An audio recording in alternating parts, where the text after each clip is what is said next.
අයිබෝන්න ඔයාලා හැමෝටම සාදරයෙන් පිළිගන්නවා V Vibes YouTube channel එකට. ඉතින් ගොඩක් කාලයකට පස්සේ තමයි වීඩියෝ එකක් ගෙන්නේ. පහුගිය කාලේ ටිකක් කාර්යබහුල වුණා. ඒ වගේම වැකේෂන් එකක් හම්බුණා සති දෙකක වගේ. ඉතින් ලංකාවට ගිහිල්ලා ආවා ඒ සති දෙකේ. ඉතින් අද වීඩියෝ එකෙන් කතා කරන්න යන්නේ ගොඩක් වැදගත් කාරණයක් සම්බන්ධව. මොකද අපි මුලින්ම වෙන රටකට ආපුවම පස්සේ කරන්න ඕන වැඩ ටිකක් තියෙනවා. ඉතින් ඒ මොනවද කියලා තමයි මේ වීඩියෝ එකෙන් කතා කරන්න යන්නේ. ඉතිං අපි වීඩියෝකට යමු. ඉතින් වීඩියෝ එකට යන්න කලින් මම පොඩි අදහසක් දෙන්න මෙහි ඇකමඩේෂන් සම්බන්ධව. ඔයාට ටෙම්පරරි ඔයාට ඉන්න තැනක් වට සෙට් කරගන්න පුළුවන් මොටෙල් එකක් වගේ ගොඩක් හොඳයි. මොකද වීක්ලි රෙන්ට් එක අඩුයි, බොහෝ දුරට $600 ඉඳන් තියෙනවා. ඉතින් ඒ $600 කියන්නේ වෝටර් සහ ඉලෙක්ට්‍රිසිටිත් එක්ක තමයි $600 වෙන්නේ. එතකොට ඒක මාර වටිනවා. මොකද ගෙදරකට ගියොත් කෙලින්ම වෝටර් සහ ඉලෙක්ට්‍රිසිටි වලට වෙනම ගෙවන්න ඕන. සාමාන්‍යයෙන් $200ක් හෝ 200කට වඩා වෝටර් සහ ඉලෙක්ට්‍රිසිටි වලට යනවා. ඒක පවුලේ ඉන්න අයත් එක්ක ඒක වෙනස් වෙනවා. දෙන්නෙක් නම් සමහරට අඩු ගාණක්, ළමයි එක්ක ඉන්නවා නම් ඊට වඩා වැඩි ගාණක්. ඉතින් ඔයාලට මොටෙල්ස් බුක් කරගන්න පුළුවන්. ලංකාවේ ඉඳන් උනත් මොටෙල්ස් බුක් කරගන්න පුළුවන්. මම වීඩියෝ එකේ ඩිස්ක්‍රිප්ෂන් එකේ දාන්නම්. ඉතින් සමහර කැම්පස් වල පවා ඇකමඩේෂන් තියෙනවා කැම්පස් එක ඇතුලේ. උදාහරණයක් වශයෙන් ඔයා ඕක්ලන්ඩ් වල යුනිටෙක් එකට එනවා නම් යුනිටෙක් එකේ තියෙනවා ඇතුලේ ඇකමඩේෂන්. ඒ වගේම යුනිටෙක් එකට එන්නේ නැති කෙනෙකුට උනත් තමන්ගේ ෆැමිලි එකත් එක්ක යුනිටෙක් එකේ ඉඩ තියෙනවා නම් ඔයාලට බුක් කරගන්න පුළුවන් නිව්සීලන්ඩ් එන්න කලින් උනත්. ඉතින් ඔයා මෙහි ආවම පස්සේ මුල්ම දවසේ කරන්න ඕනේ SIM කාඩ් එකක් ගන්න එක. මොකද හැම කනෙක්ෂන් එකක්ම නැති වෙනවා ආවම පස්සේ. ඔයා මොටෙල් එකක ඉන්නවා නම් මොටෙල්ස් වල සමහර ඒ වගේ Wi-Fi නැහැ. ඉතින් ආව ගමන්ම SIM කාඩ් එකක් ගන්න. SIM කාඩ් තියෙනවා ඔයාට ගන්න පුළුවන්. පෙට්‍රල් ෂෙඩ් එකක් තියෙනවා. ඒ පෙට්‍රල් ෂෙඩ් වල තියෙනවා ටිකක් ගණන් වැඩි $5ක් විතර එනවා. සුපර් මාකට් එක නම් උදාහරණයක් වශයෙන් Pack and Save, Woolworth වගේ සුපර් මාකට් වල SIM කාඩ් තියෙනවා. $2.5කට 3කට වගේ ඒ වගේ සුපර් මාකට් වලින් SIM කාඩ් එකක් ලබා ගන්න පුළුවන්. SIM කාඩ් එකක් අරගෙන টොප් අප් කරගන්න පුළුවන්. ඔයාට ඇප් එක ඩවුන්ලෝඩ් කරලා ෆෝන් එකට කාඩ් එකක් තියෙනවා නම් කාඩ් එක ඉන්සර්ට් කරලා ඔයාට අවශ්‍ය පේමන්ට්ස් ප්ලෑන් එකකට යන්න පුළුවන්. ඉතින් SIM කාඩ් එකත් එක්ක ඊළඟට ඔයා ගන්න බස් කාඩ් එකක්. මොකද මෙහි බස් වල සල්ලි දීලා යන්න බෑ. එතකොට කාඩ් එක යූස් කරලා තමයි යන්න වෙන්නේ. බස් එකට නගිනකොටම මැෂින් එක තියෙනවා අපිට ටැප් කරන්න. ඉතින් බස් කාඩ් එකක් ඔයාට ලබා ගන්න පුළුවන්. ස්ටුඩන්ට් කෙනෙක් නම් කැම්පස් එකෙන් ලබා ගන්න පුළුවන්. ඒ වගේම සමහර බස් ස්ටෑන්ඩ් වල තියෙනවා ඕක්ලන්ඩ් ට්‍රාන්ස්පෝර්ට් එක නම් ඒ ෂොප්ස් තියෙනවා. ඒ ෂොප්ස් වලින් ඔයාට බස් කාඩ් එකක් ලබා ගන්න පුළුවන් টොප් අප් කරගෙන. මුල් දවස් කීපය තුල ඔයාට වාහනයක් නැති වෙන්න පුළුවන්. ඒකින්ද බස් එකේ තමයි යන්න වෙන්නේ බඩු ගන්න කැම්පස් එකට සහ මූලික සෙටල්මන්ට් වැඩ කටයුතු වලදී. ඉතින් බස් කාඩ් එකක් මුලින්ම ගන්න මතක තියාගන්න. ඒ වගේම තව කාරණයක් තමයි ඔයා ලංකාවේ ඉඳන් එනකොට ඔයාට ක්‍රෙඩිට් කාඩ් එකක් එහෙම තියෙනවා නම් ඒක කැන්සල් කරලා ඉන්න එපා. මොකද මුල් දවස් කීපය තුල ඔයාට කැම්පස් එකට යන්න, shopping කරන්න, එතකොට අනිකුත් වැඩ කටයුතු වලදී ඔයාට මුදල් ගෙවන්න ක්‍රමයක් තියෙන්න ඕනේ. මෙහි Uber එහෙම යනවා නම් සල්ලි දීලා යන්න බෑ. අනිවාර්යයෙන්ම කාඩ් එකක් තියෙන්න ඕනේ.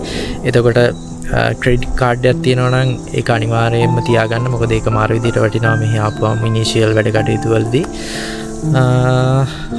ඉතින් ඊට පස්සේ ඔයා කරන්න තියෙන්නේ IRD account එකක් සහ bank account එකක් open කරගන්න එක පුළුවන් තරමට. අපි ඒක කරන්නේ කොහොමද කියලා බලමු. ඉතින් මුල් දවස් කිහිපය තුළ කරන්න ඕන වැදගත්ම දෙයක් තමයි IRD නම්බර් එකක් හදාගන්න එක. මෙහෙට එන සහ මෙහි ඉන්න හැමෝටම IRD නම්බර් එකක් තියෙනවා. එතකොට ඒ IRD නම්බර් එක හරහා තමයි ටැක්ස් ගෙවන්නේ ඇනුවලි. සහ ජොබ් එකකට යනකොට උනත් IRD නම්බර් එක අහනවා. එතකොට ඔයාට අදාළ ටැක්ස් කැල්කියුලේෂන් වෙන්නේ ඒ IRD account එක හරහා. ඉතින් ඔයාට ටැක්ස් ලයබිලිටි එකක් තියෙනවා නම් වර්ෂයේ අවසානයේ account එකට log වෙලා ගෙවන්න පුළුවන්. ඉතින් IRD account එකක් open කරන හැටි මම step වශයෙන් දාන්නම්.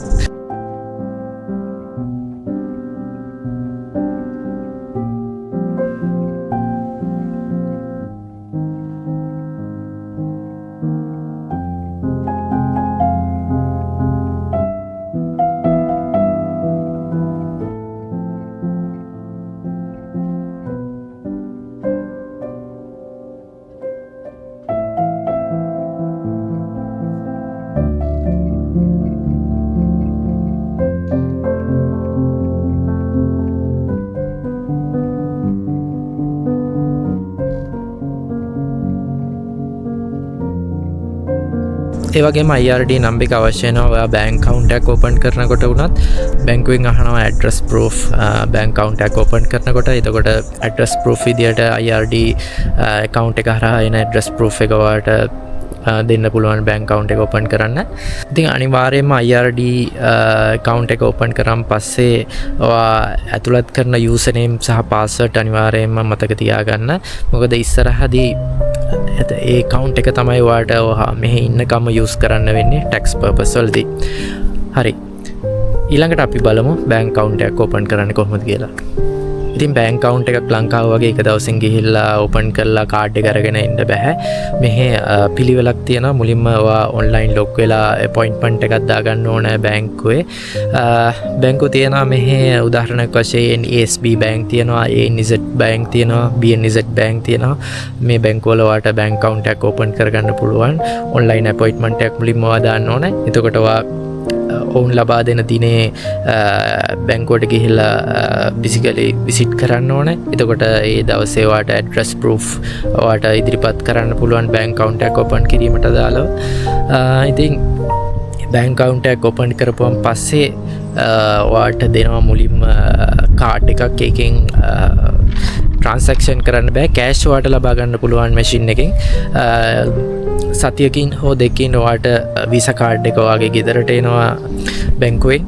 එතකොට ඒක ඔයාට ඇක්ටිව් කරගන්න තියෙන එක හරහා හෝ බැංකුව විසිට් කරලා ඔයාට වීසා කාඩ් එක ඇක්ටිව් කරගන්න පුළුවන්.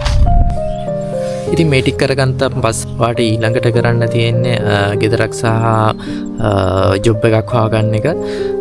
ගෙදරක් හොයාගන්නකොට ඔයා ප්‍රොපර්ටි කම්පැනිස් හරහා ගෙයක් හොයාගන්නවා නම් ඔවුන් ක්‍රෙඩිට් චෙක් කරනවා. එතකොට ඔයාට ජොබ් එකක් තියෙනවද කියලා බලනවා. ඉතින් ඒකට ටික කාලයක් ගත වෙනවා.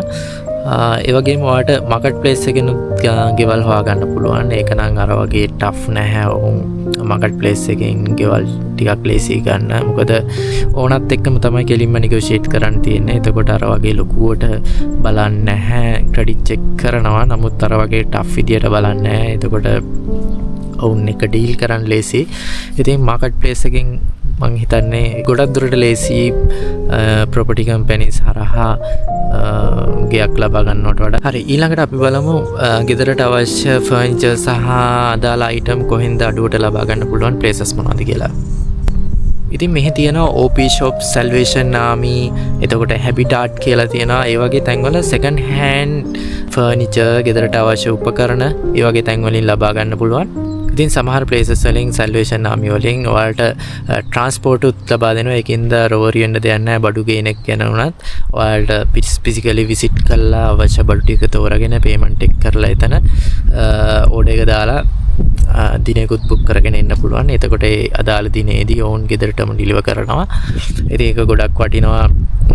අපිට මුල් කාලේ අලුත් බඩු වලට යන්න බැරි නම් ඒ වගේ shops වලින් අපිට use කරපු බඩු ෆර්නිචර් ලබා ගන්න පුළුවන්. ඒ වගේම කියන්න ඕනේ මේ use කරපුවා වුණත් මෙහි අලුත් විදියට වගේ තියෙනවා.